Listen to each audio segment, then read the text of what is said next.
an incredibly high amount of damage, but it's not insignificant by any means, especially at overpower level 8.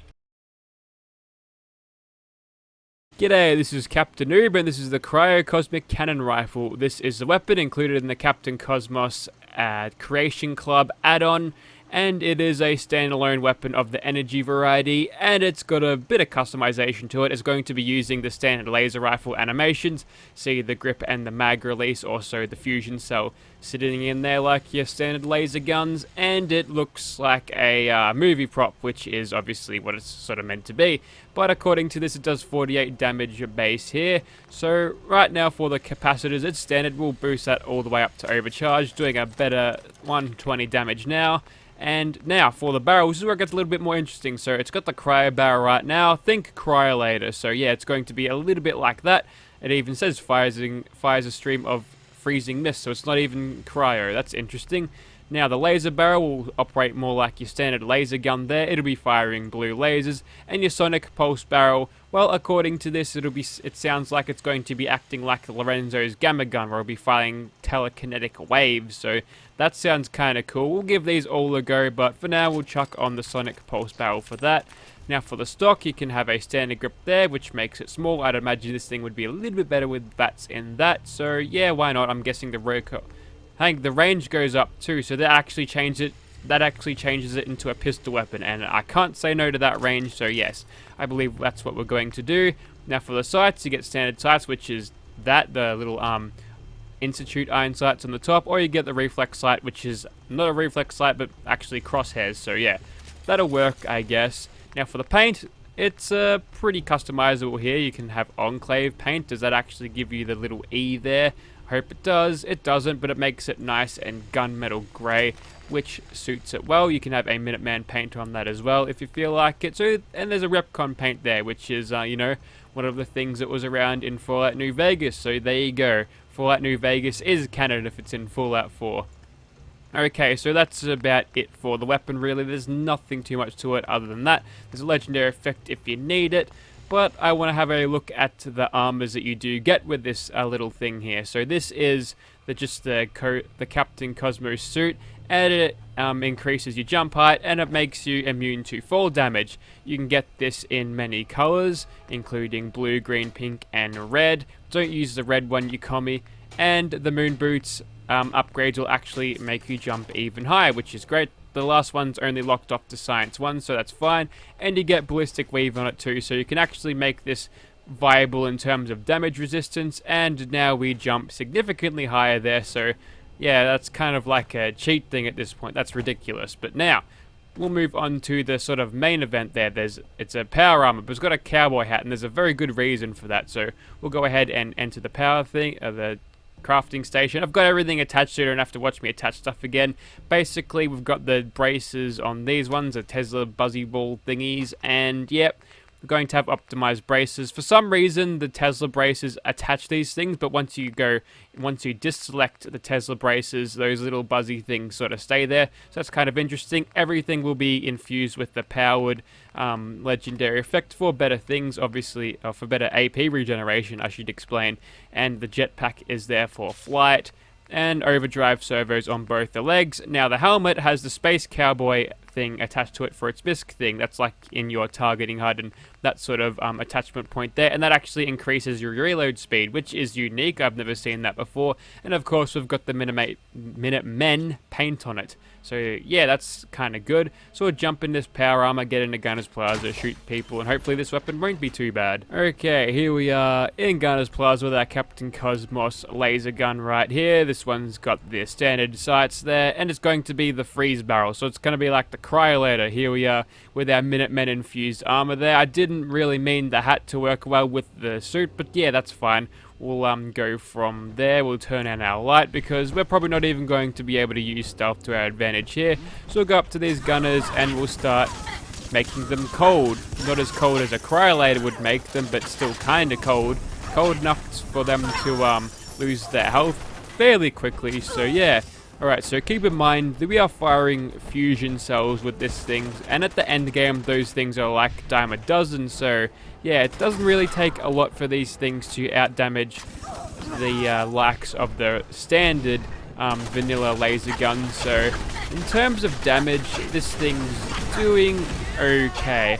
I'm gonna have to compare it to the Cryo later at a later stage in this video to see if it's actually better, but again, the factor that it does fire the fusion cells is a big part in it, because if it does fire the fusion cells and gets around about the same damage as the Cryo later, then this thing would be a superior weapon simply because the ammo it fires is so much easier to come by and common and a lot cheaper. We'll move on to our laser gun here with the reflex sight. I do believe this is a laser gun, so let's see how this works. Okay, so in 3 shots we managed to kill a basic gunner there, which doesn't really bode well, but we'll press on. Okay, despite the sound being kinda cool, this thing obviously doesn't do a lot of damage at all. We're only doing tiny bits of damage to Captain Bridget there, so yes, I believe the laser version of this gun is trash. Don't ever use it. I'm just going to put that away, and right now we've got the one with the telekinetic barrel on it, and we've gone from severely underpowered to incredibly overpowered. So this thing is basically the same as the Lorenzo's sort of, what's it called? The Lorenzo's gamma gun there, except that ammo capacity at 33 is going to allow you just to wreck people with it. I think it's a little bit too late for Nerd Rage at this point, I think. So we gotta actually watch our fire here, because with all that splash damage going around, you can probably kill yourself very easily, especially since we're under 20% health at this point. So we'll play it a little bit safer, but as long as we don't hit too close to ourselves, I believe this power armor will protect us. You probably got a decent glimpse to the stats on this thing whilst I was looking at it briefly on the workbench. Not an expert on power armor in this game and couldn't tell you off the bat whether it's better than the XO1 power armor, but when it comes to how Fallout 4 calculates its damage resistance and all that, you find that the higher the damage resistance gets, the more sort of diminishing returns it just gets diminishing returns as you get higher, which is unfortunate, but that's just how it works. It just only makes the XO1 power armor only a little bit better, despite its damage resistance and all that being a little bit more. Didn't get much use out of the jetpack, but when we'll get into the open we will, and I'm pretty sure we will never be using that laser one again. That one is trash. Okay, knowing what to do to make this weapon the most potent, obviously, is doing the gamma gun thing, so we'll just get stuck into Swan right now. As you can tell, the accuracy on this isn't too great, and even Vats thinks we're not going to be doing that much damage. That's because Vats really doesn't factor in the effect of this thing's projectile. As you can tell there, we're doing a lot of damage, and yeah, I don't think Vats really catches on to how much damage we're actually doing. And since this thing is a massive telekinetic blast there, we get a constant stagger on old Gerald there, so even though he was about to hit us, and was about to do just then, we can just keep him nice and staggered for as long as we're shooting him. Now the rate of fire on this thing is going to be a little bit of a weakness, simply because we'll be firing at this dude very, very slowly, but we can speed that up a little bit with using Vats there if we just let the game play for itself. We'll even throw a few crits in there so you get a look at the armor, because I sure haven't really paid much attention to it. Not really a fan of it, to be honest. I mean, I don't think you can beat T60 at this point. T60 is bloody mint. But yeah, it's got a nice amount of customization options to it. Same with the gun. So in terms of the the quality of this Creation Club entity, it seems to be alright. It's not terrible. You get a lot with it, although the price is, high accordingly. Okay, so maybe I've overblown how powerful this telekinetic blast thing is slightly. Oh wait, no, never mind. Super mutants, warlords, in fact, were just very tanky, so that's probably why they're doing that. So it's going to take a very long time to kill Gerald at this rate there, so we'll just keep on hitting him in Vats there. Maybe if we had a sneaky, stealthy approach to this, we'd have a little bit more success, but not really. Okay, we're probably better off taking out some of his minions now, because at this point, they're going to break my power armor a bit, which would be highly bad. Also, we can actually tank his hits now because we are in power armor, which is nice. Usually this bloke one-shots me. So we've just happened to wander into some raiders here, and as you can tell, without all of that leveled damage resistance they get, that Gerald has, these guys don't really stand a chance there. Okay, we'll go back to shooting Gerald. Now, I really hope he's mutated at this point because, yeah, I've almost worked through half. Oh, never mind, there he goes. So we've walked through half of his health bar and some at this point, so yeah, it's gonna take a while, so we'll just keep on shooting him, sure. In terms of how I personally feel about this Creation Club add-on, it's okay, I guess. I mean, it's not the kind of stuff that I'd like to see. I'd rather see more conventional weapons and more weapon packs that you'd find like the Gunrunner's Arsenal in New Vegas. Something like that would be absolutely perfect, and you could get away with that for a Creation Club add-on. I don't think anyone would be too mad about it, right? You've got all of these weapons, all of these new mods, and they're all added into the leveled list, added into shop, so when you start a new game, you can also make use out of the weapons that would be inferior by the end game. It makes a whole lot of sense to do that. Okay, so who else is shooting at us right now? No, that's just the projectile exploding. Okay, this is taking bloody ages then. I'm guessing this is what it'd be like against all monsters. But at least we get to stagger him constantly and not take all of this damage there. Also, the sounds on this pistol is pretty good there. I wasn't actually expecting it to have the customization to turn it into a pistol, which is kind of interesting. But yeah, it's a pretty cool weapon. It's really bad if you have it any other way, but I'm guessing you could probably make the... Oh, we've even got the Mysterious Stranger putting in work now, which is great. That must mean he's below a certain health threshold where the Mysterious Stranger will proc, which is great.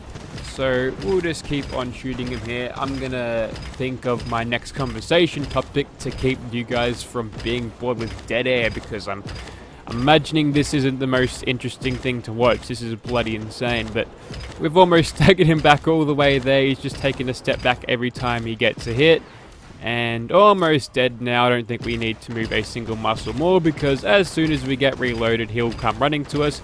We'll have all of our fusion cells back in, and a particularly painful death for Gerald today. He wasn't a very happy camper, was he? He's got an Assassin's Pure kill on him. That's how, yeah, that's how annoyed he is at us. He's going to give us that trash. But I think you get the point. At this point, yeah, this thing does perform significantly better when you've got it fitted with this than it does with this terrible laser. That's incredibly bad. I'm not sure why. And I'm not sure who balanced these weapons or what made them think that this was a good idea to do that little damage. But this one, sorry, the fire-breathing one, or the cold fire-breathing one, the frost one, that can actually be viable. And I'd imagine if you're playing on very easy or something below very hard, you might find better use out of these weapons too. But since I am locked to playing in very hard for consistency reasons, I'm not really liking the weapons that are a little bit weaker. But yeah, that's about it for them. We'll go ahead and chuck some, or find out. Oh, we've lost a leg too. Yeah, we're going to go ahead and find out how they compare to these vanilla weapons to see if they're actually an improvement or not. Okay, so having a quick test out of how these weapons perform versus, vanilla weapons. First of all, we've got the laser one, which I was particularly interested in. So here we go, we've got the improved overcharged laser one, so that'll give us the improved long barrel there, and the overcharged capacitor. So that's the best damage you can get for a standard semi-auto looking laser rifle. And compared to the Captain Cosmos cannon rifle with the laser barrel, you can tell that this thing is going to be inferior. It'll have a little bit better fire rate, but much less range, and a little bit more accuracy, and the weight is sort of negligible. So as you can tell, this thing is pretty much inferior to the regular the laser gun. So into the bin you will go, toss that in the trash, and we'll keep you for later. You're an actual laser rifle, so yeah, you're kind of cool. Right, next up we've got the Sonic one. So this is the Sonic one that we used, and this is Lorenzo's artifact gun, modification of the Gamma gun. Shoots the telekinetic explosions just like this one. So looking at their stats there, I wish there was a compare thing, but Yeah, okay, we'll just use this as a point there. So as you can tell, this thing's got a better fire rate and better range, a little bit less accuracy, but in terms of damage, they do about the same. This one does more energy damage, which is interesting, whereas this one does radiation damage. So I'm guessing, looking at this all together, since this one does fire the fusion cells too, I'd say that this one is actually superior. And yeah, this thing's quite overpowered, I reckon. So yeah, that's kind of interesting.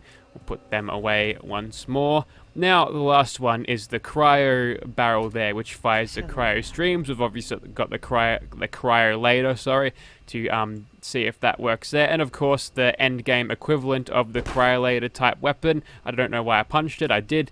And it's just the plasma one. I've got a rifle stock on it because that will make the game actually consider it a rifle for some reason. So going over the damage there, we've got 120 there, which is more than you get out of the Cryo. And keep in mind, this thing does fire the Cryo cells too, which are a lot harder to come by, more expensive and all that, although it does have a slightly higher rate of fire, which is quite interesting. Now for the plasma thrower though, that obviously beats it out on damage. It does 90 ballistic and energy, but it does fire the plasma things and it consumes them quite fast in fact. So we'll go ahead and, yep, we've got a better fire out of this too, so you'll get more DPS, less range. However, you get quite a bit of range actually compared to the plasma gun. This thing has quite a bit more reach, but yeah, that's just probably damage drop off there. I don't think the stream is that much, you know, further out from the weapon's barrel there. Although, yeah, looks like this thing is more accurate and it's better with weight too. So I'd still say use this plasma thrower over this. But in terms of an early game weapon where you don't have access to a hell of a lot of plasma cartridges and all that, I'd say this makes for a decent little surrogate, I suppose. Is that the word? Okay, so that was an overview or review of the weapons contained within the Captain Cosmos Creation Club add-on. It's a pretty neat thing.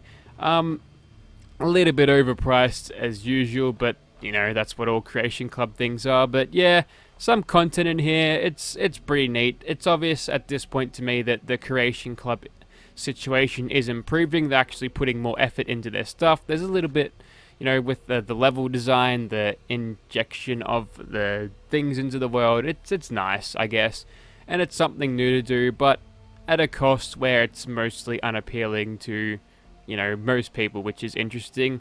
But yeah, that's about it for this one. Thank you for watching.